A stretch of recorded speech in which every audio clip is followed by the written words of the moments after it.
before Barack Obama was elected president of the United States, some 9 years ago, there was a summit on Black America that Tavis Smiley used to throw. And I always found it a fascinating show. And Eric Dyson spoke at those shows, along with guys like Louis Farrakhan and Cornel West, and it was always a very interesting and rousing event. And I honestly hope that Tavis brings those back. So Eric Dyson brought something interesting and I thought extremely telling about Barack Obama to the fold in this clip.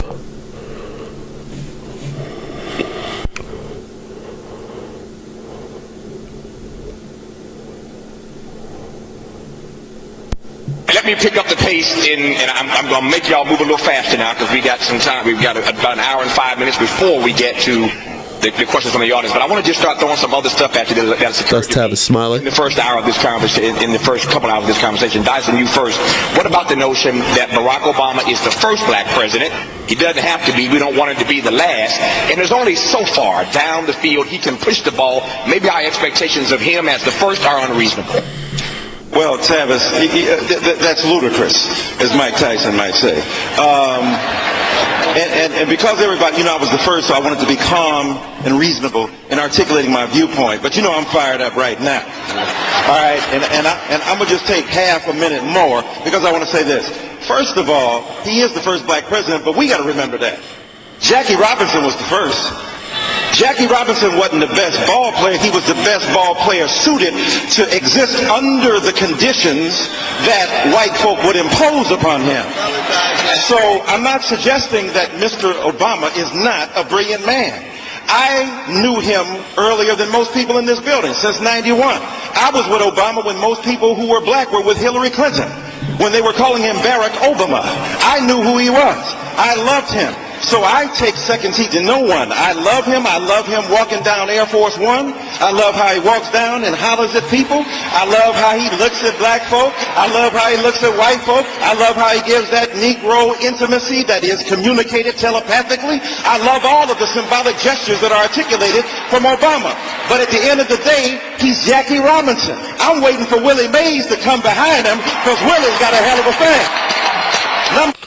I agree with that, and I think it was telling throughout his presidency. It felt like there were roadblocks that he caved to, that a more skilled, a more seasoned, a more apt player could get through. I for one don't take Republican roadblocks throughout his presidency and just the attempt to stop his agenda completely cold as an excuse. I don't buy that at all. I think that he was an extremely moderate president and an underprepared president in a time where his party needed a more steady hand. And I'm proud that I lived to see a black president. I didn't think I would, but I think he's absolutely right. Jackie wasn't the best. He was the best that could handle, that could get past the goalie. Number two, how you gonna say you just the president of black folk? No, Sherlock.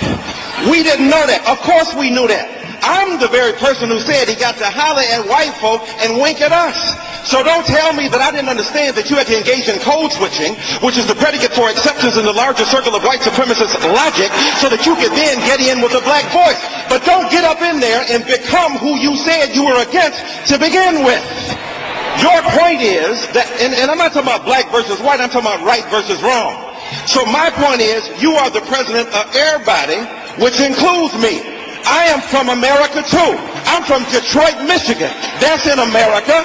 New Jersey ain't got to be New York to be part of America. I ain't got to be white to be part of America. Latinos asking them for something and they got something. Gay and lesbian said don't ask, don't tell, changed it. Jewish brothers and sisters said deal with Israel, deal with it. All of those are specific entities. Why is it when it comes to Negroes? Why is it when it comes to black folk? All of a sudden we are persona non grata. I tell you, Mr. Obama, to deal with the black agenda is what every president before you had to do. How you gonna be any different? And he chose to be different, and we let him off the hook. And it's truly sad, because I don't think I'm going to see another black president again.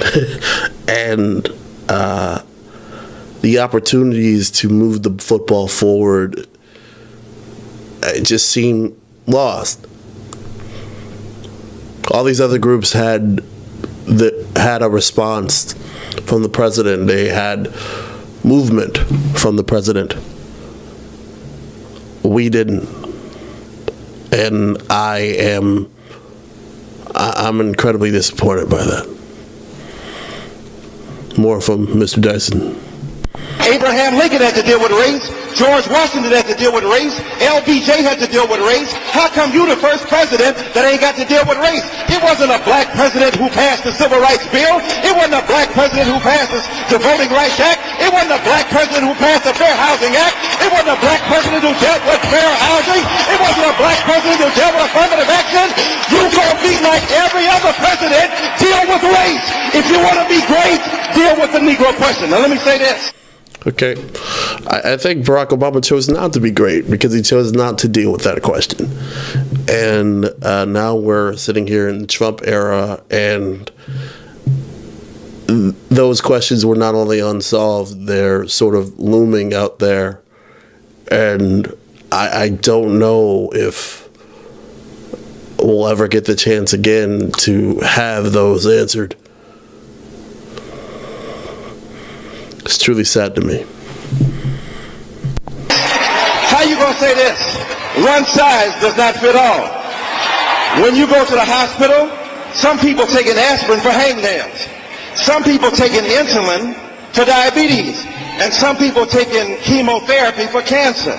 Ain't no such thing as a rising tide lifts all boats. You got to target your particular reality and tailor the public policy. And let me say this. First, I agree with that so wholeheartedly. You absolutely must target public policy toward those who you want. And I think Barack Obama did. I honestly don't believe that Mr. Obama ever felt the need to earn our votes because he knew he had us. And when I say us, I mean black people. First of all, everybody ain't got no vote. So you need to make some funds available for vote making. Then when we get to vote, some people got them little dinghies out there, and some people got some cruise liners. And the folk with the cruise liners don't give a damn what you do anyway. So the rising tide is not going to benefit us because we're being displaced by those big cruises. How are you going to deny Negroes money, 17% almost unemployment, 9% with white folk, 12% with Latinos, and tell me it's all equal? I'm telling you this. You bailed out the notorious AIG. You bailed them out. You bailed out General Motors, but you can't bail out African-American people who put together dimes and nickels and had parties for you to make sure that you could get up in the White House. And now when you get there, you can't have amnesia. Let me say this. Let me say this. Last second, Dyson, go ahead. Let me say this and I'm going to be done. It ain't no stimulus, it's stimulim. We ain't been stimulated. Look, when the money, as Dr. Malvo said, goes to the states, look at what monies have gone to the states. Montana and Dakota have gotten $1,200 per state resident. Those are the least diverse states in the nation. The most diverse states, Texas, New Jersey, New York, Florida, got $600 per. So even by Mr. Obama's logic, if it's a race-neutral, color-blind distribution of resources, even in that setup, black folk ain't getting it. So I want to tell you this. When you talk to Mr. Obama, I love him. I love him like my brother because I'm so proud of him. Don't mistake cultural pride for political accountability. Black people think that Obama is Martin Luther King Jr. Excuse me. Martin Luther King Jr. shed blood in Memphis. From that blood and the soil in which that blood was mixed sprouted every ability of black people in a post-King era to survive. When that martyrdom rose up, it was 40 years from King's assassination to Obama's inauguration. So don't tell me you stencil his face next to King's and they're the same. You think Obama is Moses. He is not Moses. He's Pharaoh. You got to understand that Pharaoh, I'm not dogging him. I'm talking about his office. One man is a prophet, another man is a politician. It is time to say to Pharaoh, not let our people go, let our resources go. Let that money go. Let that love flow.